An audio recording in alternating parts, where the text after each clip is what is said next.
Sebelum kita tonton videonya, silakan subscribe dan klik tombol notifikasi Rifkon TV. Barakallahu fikum.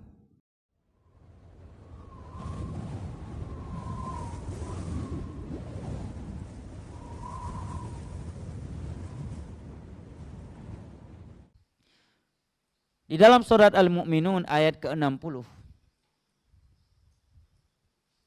Allah menyebutkan bahwa di antara sifat penduduk surga, mukmin sejati adalah mereka yang selalu bersikap takut kepada Allah, bersifat takut kepada Allah atas ibadah yang telah mereka lakukan.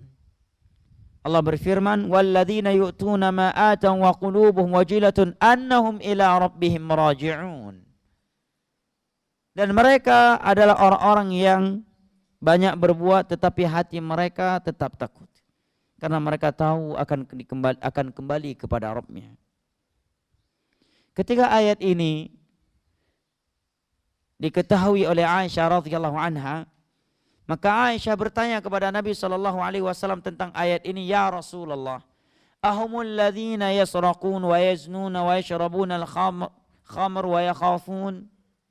Apakah yang dimaksud oleh Allah dalam ayat ini adalah mereka yang suka minum khamar, yang suka berzina, atau suka mencuri, tetapi mereka tetap takut kepada Allah, hati mereka tetap takut kepada Allah sehingga Allah memuji mereka? Apakah seperti itu pemahaman ayat ini?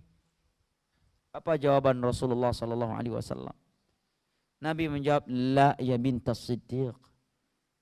Bukan demikian pemahaman ayat tersebut. Bal humul ladzina yusallun wa yasumun wa yatasaddaqun wa yakhafuna alla yuqbala dzalika minhum. Ulaika yusari'una fil khairat wa hum laha sabiqun.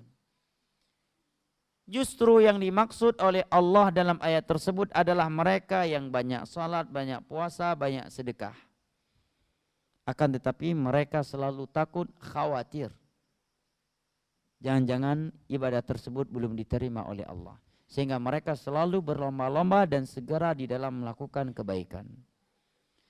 Di sini saya ingin tegaskan bahwa beda antara ungkapan khawatir, takut, jangan-jangan ibadah kita belum diterima oleh Allah dengan jangan-jangan enggak sah. Jangan-jangan belum sah. Paham ini? Ini dua hal yang berbeda.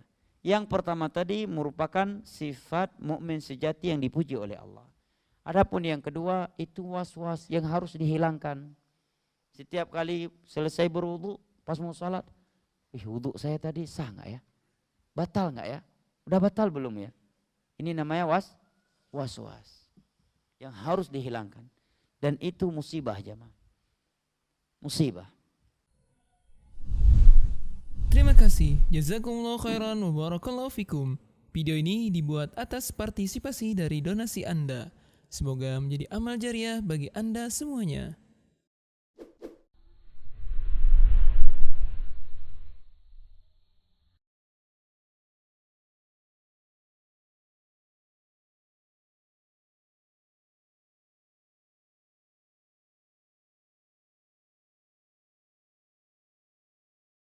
Apa bedanya antara Syiah dan Syiah Rafidhah?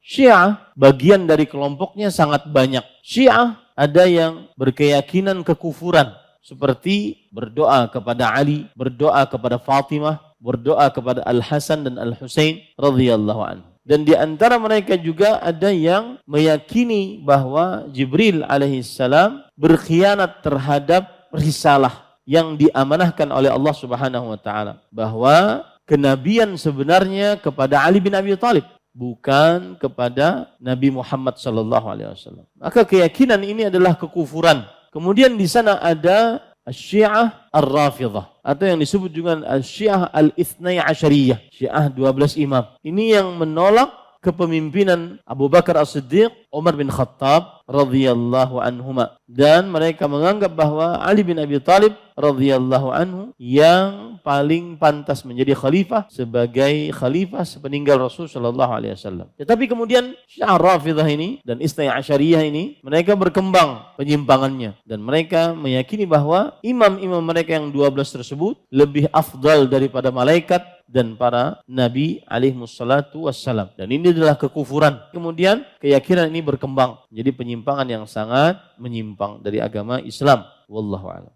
Orang tua yang mereka sangat inginkan adalah perhatian. Anak tuh datang, senyum, itu sudah melegakan dadanya, melegakan hatinya. Datang, senyum, tertawa, dipeluk orang tua, itu sudah luar biasa nikmatnya. Maka berikan itu kepada orang tua kita. Kalau mereka masih hidup, masih bisa kita pegang tangannya, masih bisa kita cium, masih bisa kita peluk. Tapi begitu mereka sudah meninggal dunia, kalau mereka sudah meninggal dunia, kita nggak bisa lagi mencium tangannya, tidak bisa kita untuk memeluk tubuhnya. Mereka sudah berada di alam yang lain, alam kubur. Seorang anak yang cinta dan sayang kepada orang tua, pasti dia rindu untuk bertemu dengan orang tuanya. Karena orang tua sudah tidak ada di hadapannya. Sejelek-jeleknya orang tua kita, tetap di orang tua yang punya begitu banyak jasa dan pengorbanan. Kalau memang betul kita cinta dan sayang, ada rindu kepada mereka, ingin bertemu, Allah sudah takdirkan kita berpisah dengan mereka. Dua-duanya barangkali sudah berada di alam kubur kita orang tua ini, termasuk saya. Orang tua saya pun kedua-duanya sudah meninggal dunia beberapa tahun yang lalu. Tapi kita sering meneteskan air mata, sering menangis ketika kita ingat kepada mereka. Kenapa? Rindu. Wajar, karena kita sudah puluhan tahun hidup bersama mereka dengan kelebihan-kelebihan dan kekurangan yang mereka miliki. Tapi sudahlah, kita maafkan semuanya. Bahkan kita butuh maaf mereka kepada kita. Kita berharap mudah-mudahan kalaupun hari ini, pada saat ini kita sudah berpisah dengan orang tua, karena orang tua sudah berada di alam kubur, tapi kita berharap mudah-mudahan Allah pertemukan kita kembali dengan orang tua di sorga nanti. Kita kembali bisa untuk mencium tangannya, memeluknya. Suatu kebahagiaan yang luar biasa, dikumpulkan bersama dengan orang tua di sorga pada tingkatan yang sama. Orang tua pasti senang bertemu anaknya, dan anaknya pun juga akan senang bahagia bertemu kembali dengan orang yang paling dia cintai.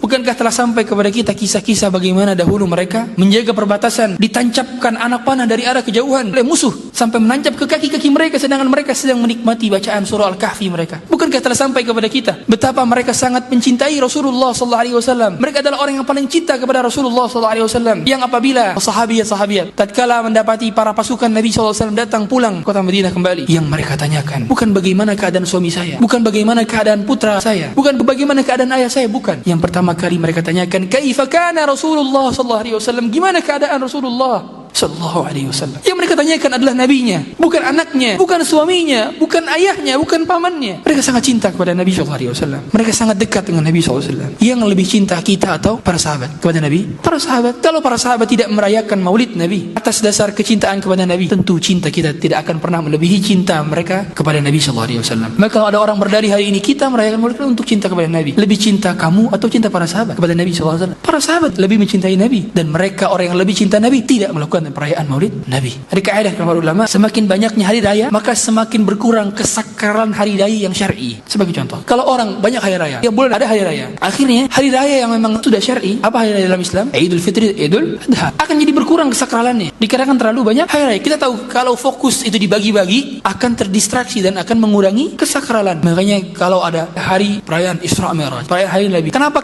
tidak sekalian saja dirayakan hari menangnya perang Badar, hari menangnya perang Khandaq, peristiwa lahirnya seluruh putri-putri Nabi SAW? Kenapa tidak dirayakan saja? Kalau gitu, kalau terlalu banyak hari raya, kita menjadi tidak terlalu fokus dalam beribadah. Karena memang hari raya adalah bersifat tauqifi, bersifat langsung dari Allah Ta'ala, yang tidak ada peran ijtihad di sana. Allah Ta'ala telah menentukan hari raya hanya dua, dan kebiasaan ahlul bidah ialah mereka membuat perayaan-perayaan baru.